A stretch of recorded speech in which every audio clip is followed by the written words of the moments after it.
बच्चन महाराज साहब, बच्चन 48।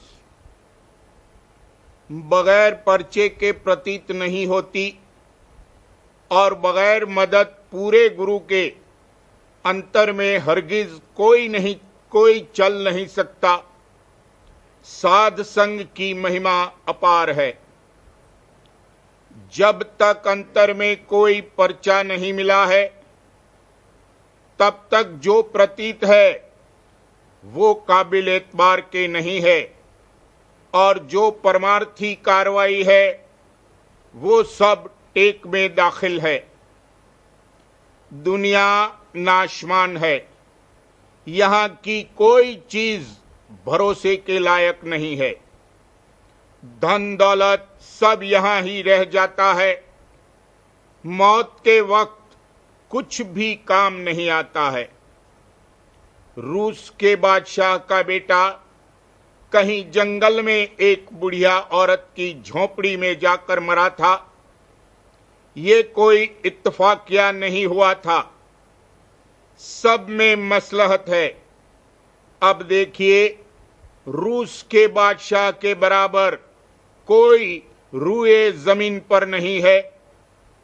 उसके लड़के का ये हाल हुआ कि कुछ भी यहां का सामान काम न आया तो और लोगों की क्या हैसियत है।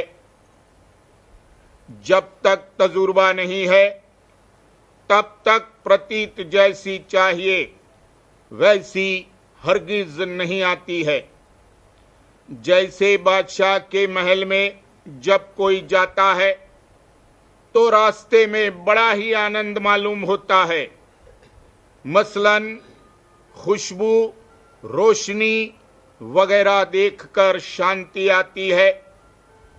वैसे ही जो मालिक के महल की तरफ चलता है, उसको भी मार्ग में बड़ी शीतलता और आनंद प्राप्त होता है। शब्दों की झनकार सुनकर, अमृत की वर्षा से शीतल होकर, अमी आहार के करके और प्रकाश देखकर चलने वाली सूरत निहायत ही मगन होती है और अपना भाग सराहती है। अंतर में चलने के लिए साथी जरूर होना चाहिए, यानी बगैर पूरे गुरु के किसी की ताकत नहीं कि काल कर्म से मुकाबला कर सके। इसलिए सद्गुरु की मदद निहायत ही दरकार है। अकेला अंतर में हरगिज कोई नहीं जा सकता है। जो तू घट में चालनहार, चलने वाला संग ले यार। जो गुरु परख न पावे घट में, तो मत जाए अकेला बट में। रस्ते में है काल का घेरा, शब्द सुना दुख दे है घनेरा। अभ्यासी को कहे पुकारी, शब्द सुनो आओ शरण हमारी। जैसे कोई बादशाह या अमीर किसी को इनाम दे, मसलन जागीर बख्शें, तो पहले उसके लिए हुक्म देता है और बाद इसके वो चीज मिलती है, और जब मिलती है तब ऐनुल यकीन होता है। वैसे ही यहां भी जब कोई अंतर में पर्चा मिलता है, तब थोड़ी सी शांति होती है। जब नाम की बख्शिश होती है, तब ऐनुल यकीन होता है, और जब जात से जात मिलकर तद्रूप होता है, तब हक्कुल यकीन होता है। राधा स्वामी दयाल जीवों को अब गोया न्योता दे रहे हैं कि अपने घर को चलो। कहे राधा स्वामी यह तुमको, चलो सतलोक दूं न्योता। जीवों को सतलोक ले जाने के लिए गोया शब्द रूपी रेल राधा स्वामी दयाल ने जारी कर दी है। जो कोई चाहे वो टिकट लेकर बैठ सकता है। सच्चे और खोजी जन को चाहिए कि अपनी जांच करे कि परमार्थ जो हम कमा रहे हैं उससे हमको क्या फायदा हुआ है। अगर नहीं है तो जरूर और तलाश करनी चाहिए। जैसे लड़के मदरसे में पढ़ते हैं तो वे अपनी जांच करते हैं कि हमको क्या हासिल हुआ, या जो दवा करते हैं वो भी देखते हैं।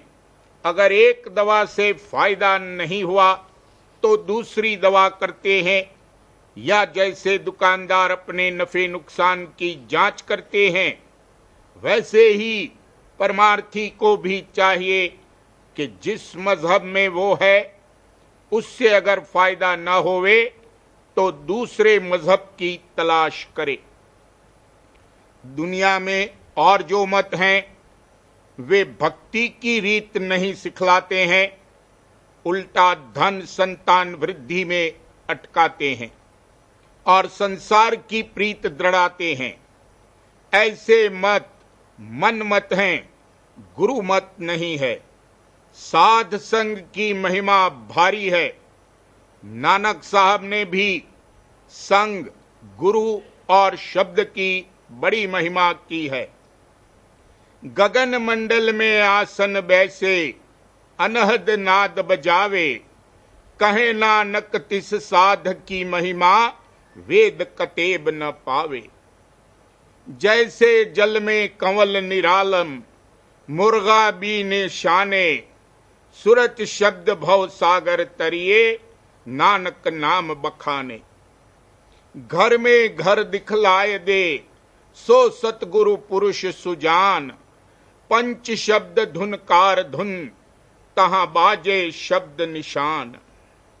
सत्य पुरुष जिन जानिया, सतगुरु तिसका नाव, तिसके संग शिष्य उधरे, नानक हरि गुण गाओ। संत शरण जो जन पड़े, सो जन उधरन हार, संत की निंदा नानका, बहुर बहुर अवतार। चरण साध के धो धो पी, अरप साध को अपना जी, साध की धूर से कर स्नान, साध के ऊपर जा कुर्बान। साध सेवा बड़ भागी पाए, साध संग हरि कीरत गाय, अनेक विघन ते साधु राखे, हरि गुण गाए अमृत रस चाखे। ओटा गहे संत दर आया, सर्व सुख नानक ते पाया। जैसे संसार में बिना उस्ताद के कोई काम नहीं हो सकता, वैसे ही परमार्थ में भी पूरे गुरु की जरूरत है। बगैर मदद पूरे गुरु के ये मन हरगिज अपनी बदमाशी में बाज नहीं आता। मन मिसल जंगली बंदर के है कि जब तक वो किसी उस्ताद के तले नहीं आता तब तक दुरुस्त नहीं होता। यानी जब तक मन गुरु की शरण में नहीं आवेगा तब तक सीधा नहीं होगा और न प्रीत प्रतीत के साथ कार्रवाई करेगा। कोई तरह ये मन नहीं हाथ आएगा, पूरे गुरु की छाया से मर जाएगा। इसलिए दामन को तू उनके पकड़, छोड़ मत ए यार उसको धर जकड़। कहने का मुद्दा ये है कि बगैर परख के प्रतीत नहीं होती, और जो बिना परख के प्रतीत है उसकी कदर नहीं होती। मसलन हीरा है, जिसको के उसकी कीमत की खबर है वो कदर कर सकता है। गंवार जिसको परख नहीं है वो भला क्या कदर करेगा। परमार्थ में शुरू में परख नहीं है पर समझौती है। पूरे गुरु की पहचान जब इसको आवेगी तब उमंग और उत्साह बेहिसाब पैदा होगा। भजन ध्यान वगैरह परमार्थी कार्रवाई बड़ी मुस्तैदी से करने लगेगा।